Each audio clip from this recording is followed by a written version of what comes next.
Hello mga kalasa, welcome back sa ating channel. For today's video, gagawa tayo na naman ng isang dish para sa aming dinner ngayon, gabi. Siyempre, kaysa lalabas, magluluto na naman tayo. Para special, siyempre day off ni kalasa niya eh. Day off ni Chef Wa, kaya gagawa tayo ngayon. Okay, so mga kalasa, ano pa kinintay natin? Try natin, try pa na ibatra.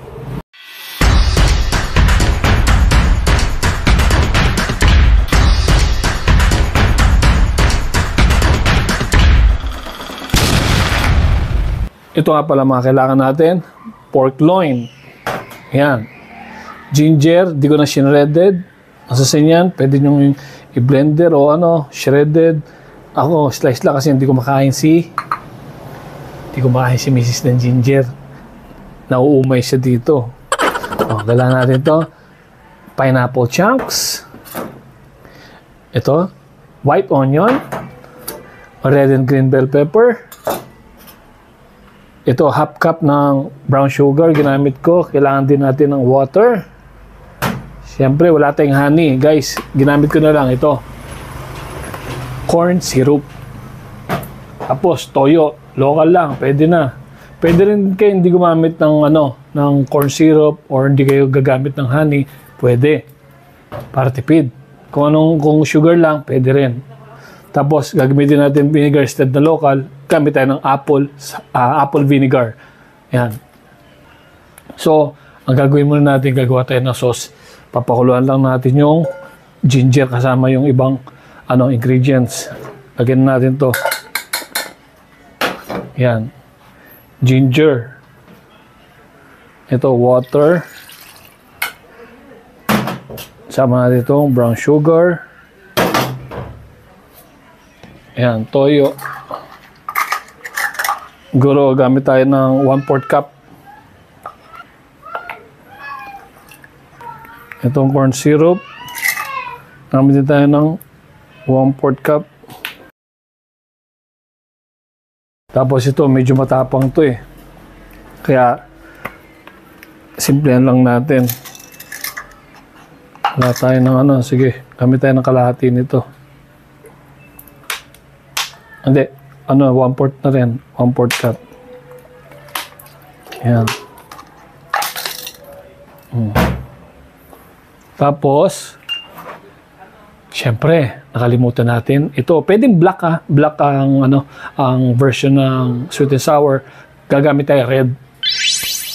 Lagyan natin ng ketchup. May tamis na rin to. Tamis anghang. Local lang gamitin natin. Lagyan nyo lang. Siguro mga 1/4 cup, pwede na yan. Papakuluan natin siya, simmer lang na konti para lumabas yung aroma ng ginger. Para mamaya, pag ready na yung pork, na natin, dire-diretso, bagsak na lang yun. Tapos, gisa natin tong mga ibang ingredients, katulad ng red and green bell pepper, onion, saka pineapple chunks. Tara! Yan, may nangapoy lang. Kasi stainless naman yan, kaya mabilis.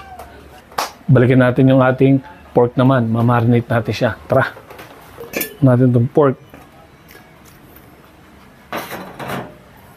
Lagyan na natin ng water para mabilis. Soy sauce. Pwedeng black, pwedeng white pepper gamitin nyo. Ang white pepper gagamitin natin. Tapos, gamit tayo ng iodized salt. Yan. Mix na lang natin to. Yan. Yan, okay na to. Guys, ito, sikreto natin ng pampakrispy, ng tamang timbang ng butter para sa pork loin natin. Ito, potato starch to. Yan.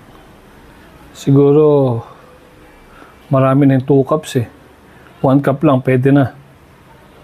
1 cup ng potato. Yan. Potato starch to Akong ginagawa ko kasi, mga kalasa, 2 cups ng potato starch, and then 3/4 cup ng cornstarch. Yan, tapos water.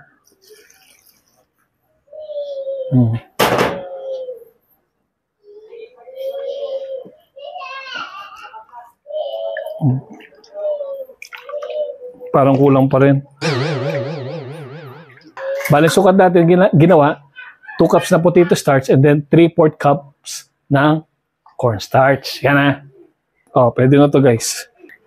Kailangan dito kamay ha.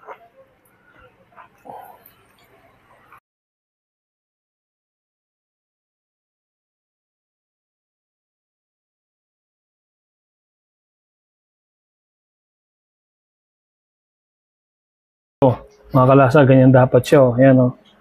Yan ha. Tara. Tara mga kalasa, ipipirito na natin siya. Ang gagawin natin proseso, double fry natin. Tara. Check natin to, guys. Maamoy na yung ginger niya.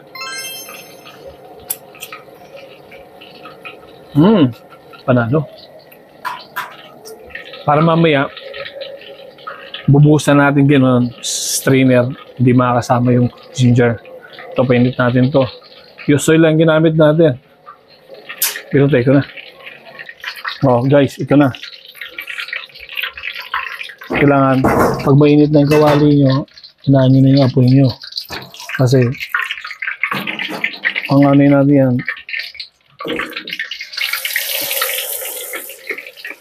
natin yung yung butter dapat pantay-pantay sila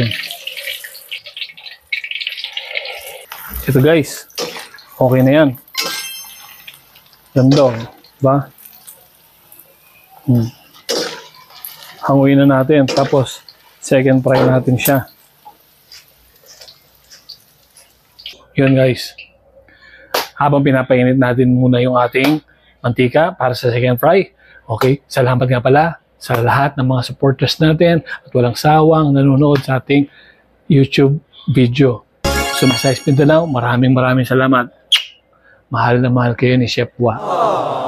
Okay, huwag kalimutan ha, laging like, share, subscribe, mag-comment din kayo kung anong gusto nyong sabihin sa ating dish na ginagawa. Feel free, sabi nga nila. Pindutin nyo na rin yung notification bell para lagi kayong updated. Okay? Second fry tayo. Buhusan natin ito lahat.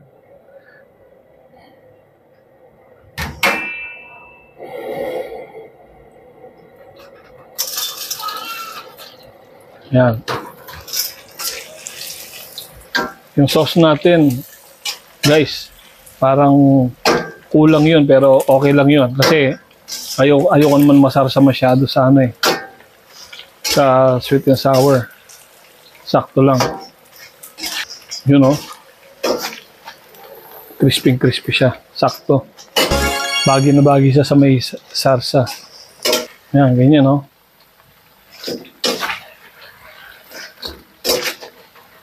Okay na yan.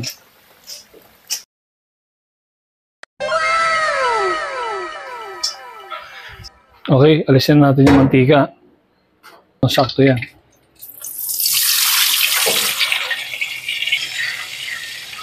Sasarsa na tayo, guys.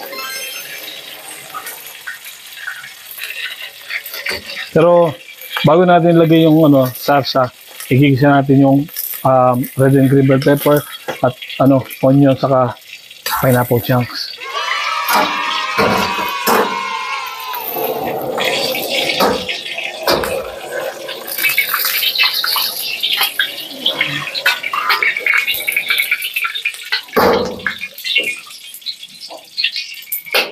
Yan guys, sama-sama na sila.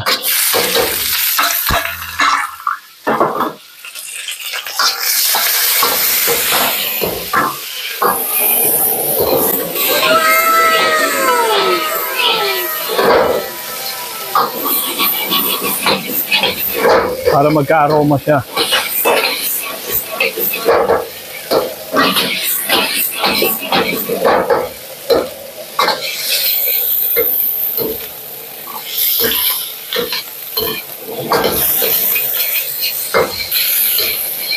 Okay? Tapos, ito na. Hindi natin sinama yung ginger kasi ayaw ni Mrs.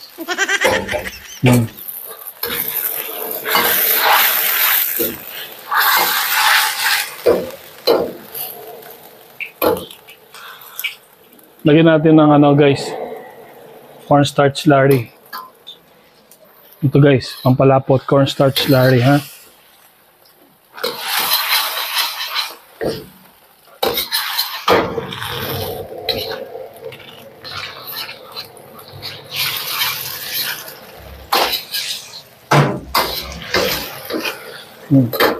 Tapos, bagsak na natin to. O, diba? Lakasan natin ang apoy. Tapos na nun. Ganun lang. O, diba?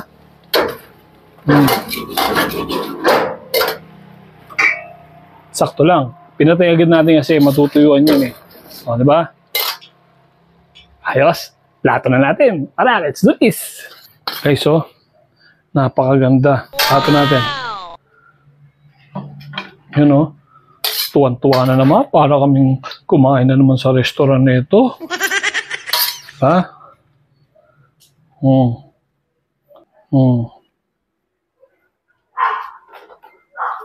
Lagyan natin ng garnish.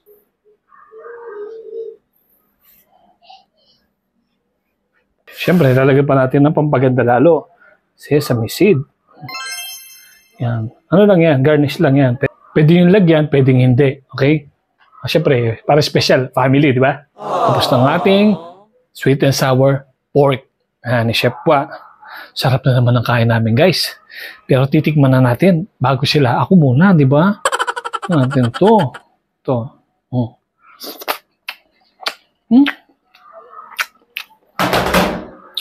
Sakto lahat. Yung aroma ng ano, ginger, vinegar, level lang siya.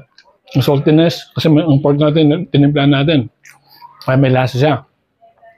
Tapos yung sweet, sakto, pantay level.